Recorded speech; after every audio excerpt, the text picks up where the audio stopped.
Hello. I know how hard it is. There's so much involved here. How do you resist? How? How? It's hard. I know how hard it is to resist the hoover, ignore it, move past it, is just something that we don't even think we're going to get through, do we? I mean, it can be that. I know. I feel like I've been very honest as to my success and failure regarding this, okay? To help you with it, the first thing I think of to tell you is that you'll feel better if you don't answer, and you'll feel terrible if you do answer. That is as simple as I can put it. And I'll explain that, obviously, but if you don't want to have any triggers and you want your peace maintained, you want to regain your sense of order, then you don't answer. If you do, you open yourself up. You will be triggered. And it could be a physical thing, the sound of the voice, something they say, they get to you a certain way, they leave you a certain message finally after 39 of them, and finally they say something that gets through. You'll be triggered. Them reaching out to you in a hoover after you haven't been in contact with them, let's say you had gone no contact. This is not the same thing, you know. Them not having called you really wasn't you doing no contact. This is when the work starts. So now they're hoovering you. Can you and will you maintain no contact is the point. Or if you can't do no contact but you're doing minimal contact, as we discussed in the last video, would you answer a hoover? No. You shouldn't. It will lead you to feel terrible. Now, when I say no, you shouldn't, that's because I learned the hard way. I did. Oh, I went through back and forth. I did every possible thing that you could do wrong. And I should, but what are you going to do, right? So I'm trying to help you. I'm trying to spare you that path. It leads to you feeling terrible because once you are triggered, now you're going to say something. Now, boom, they have control of you. They can hurt you again. When they reach out, that's when the work starts. No contact is easier to manage if they're not contacting you. So now they're reaching out and you're having to resist. Fight the urge to respond to what you read they texted you. You have to fight the urge to respond to what you heard them say on a message. The thing is, haven't they said it all before? And you've commented back before? And you've had a back and forth on anything they've said before? There's no new material you could possibly add, other than new ways to express your pain and disappointment of what they did to you. That doesn't affect them. They don't care. They don't have empathy. So there's nothing new that you can add. He knows what he did. You know it. You found it out. You're over. Okay. So here's the thing. And even if they... Okay, so half of what they leave you, they've said it before.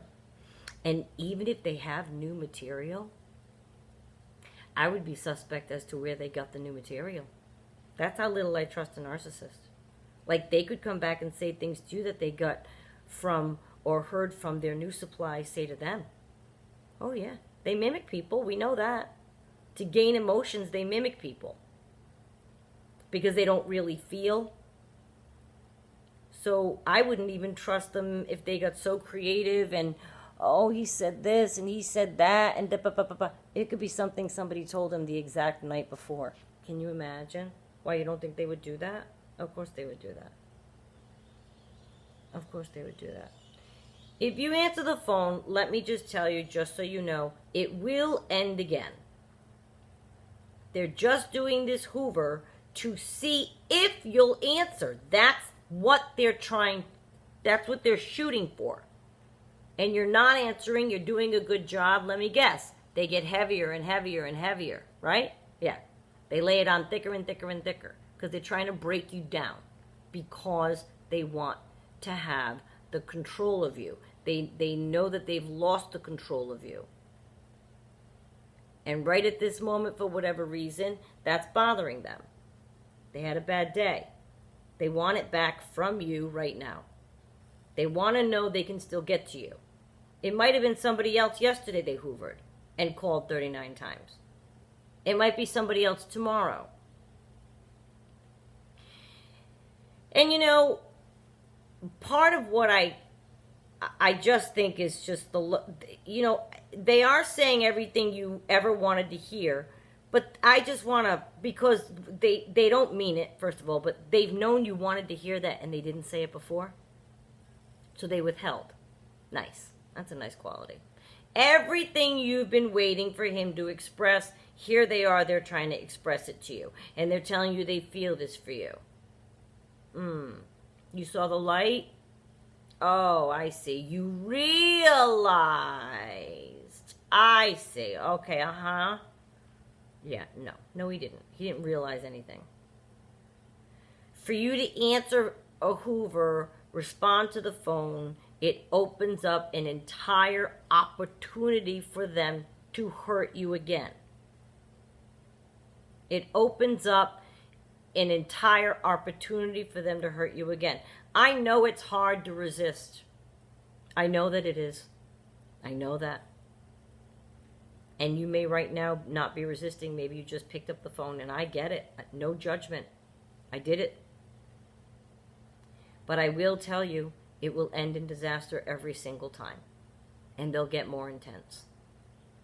He may get you after calling you for 39 times, inviting you to run away with him. You answer the phone, you have a 5-minute conversation. He says, I gotta go, like I usually. He says that, and then boom, you don't hear from him again for 6 months. That's happened many times to many people. Or they talk to you for a couple of days, and then boom, they're out of sight again. You can't even get a hold of them. They just want to see that they can. Just 'cause he can or she can. Your pronoun, insert here. There's no light that they've seen.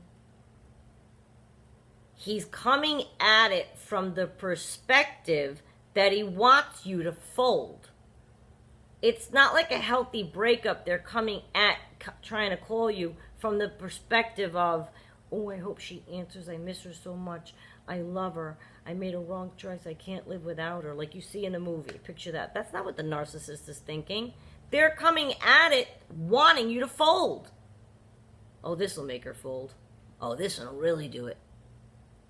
It's all a performance. And you're not going to tell me otherwise.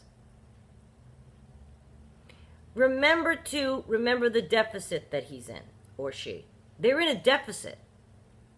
So 39 phone calls? Okay, I just picked that number. Is that what is worth what he did to you? 39? Should it be 139? 6 months of therapy, 10,000 minutes alone in a room. I don't know. I'm just saying. 39 calls, is that it? That's his penance? It's like Hail Marys in church? No. I'm sorry. No. The deficit that they're in is very grave. And it's not someone just pursuing you for a date. This is someone who wronged you. They're trying to break you down. So how easy or hard are you going to make it for them? And I'm not saying you're making it hard for them to make it a game. But a good side effect of you not answering and not being devalued again and not being made to feel terrible again, a good side effect is, yeah, they're not going to like that. They're not going to like that. They're losing their game with you. That's a side effect. I'm not saying it is a game. You follow what I'm saying? You're not answering to protect you.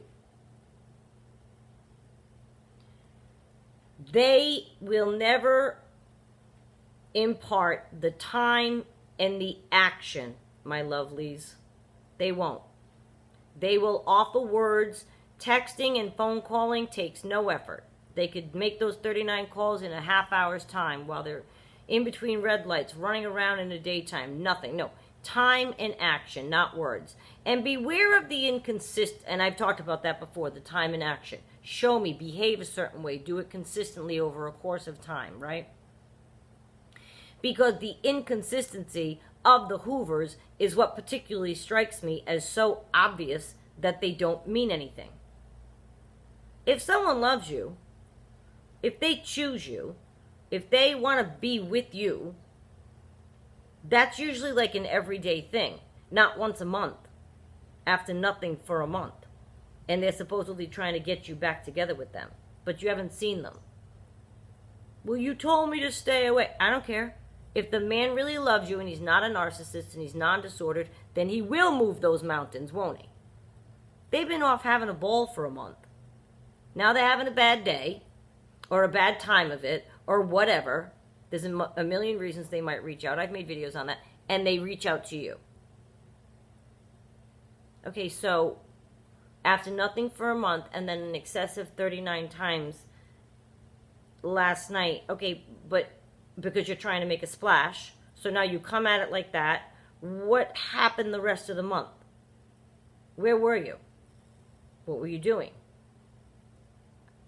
I don't remember you being here acting like you love me. I don't see that you've been living like you love me. It's highly doubtful you've been living like you love me. So they come in with this dramatic, splashy, 39 times in a row hoover, and we're supposed to what, melt? Because we think what, that means they love us? I don't even understand how I got so... It's so clear to me now that the simplicity of what I told you, it just remains. I am telling you, if you want to feel terrible, answer. If you want to maintain a sense of strength and feel that strength and be able to, bask in that strength and feel great, then don't answer. It only leads to bad.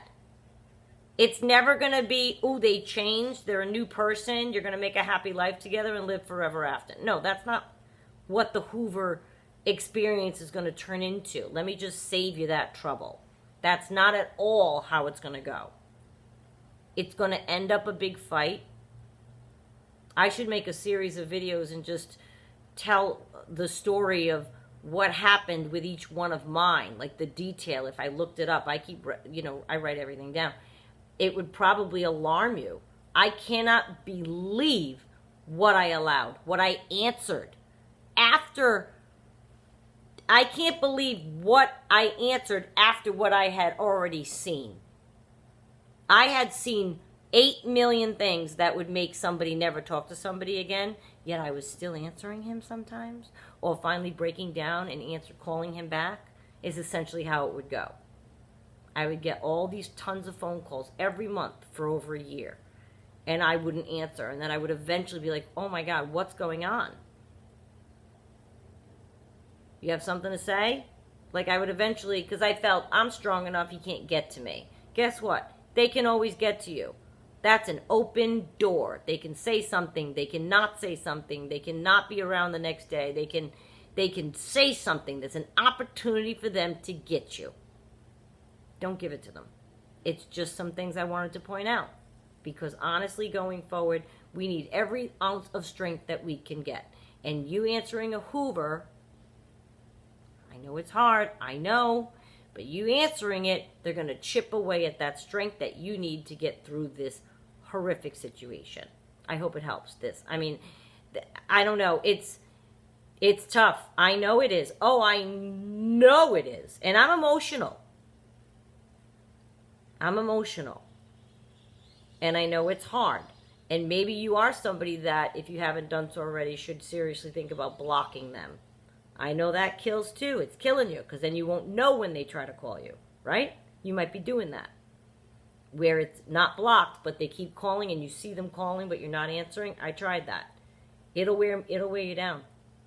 And it might be that you could just block them. Now they could still leave you the message and you'll see that, but you won't know it took them 50 times before they decided to leave a message. You won't know that. No, that information will be lost. Maybe it should be.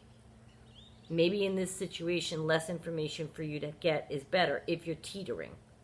Blocking might be the way to go, and I know that's like, you're going to feel like a junkie, like you don't want to do it, but honestly, it's for your own benefit. That might be something you seriously consider if you haven't done so already. Okay? All right.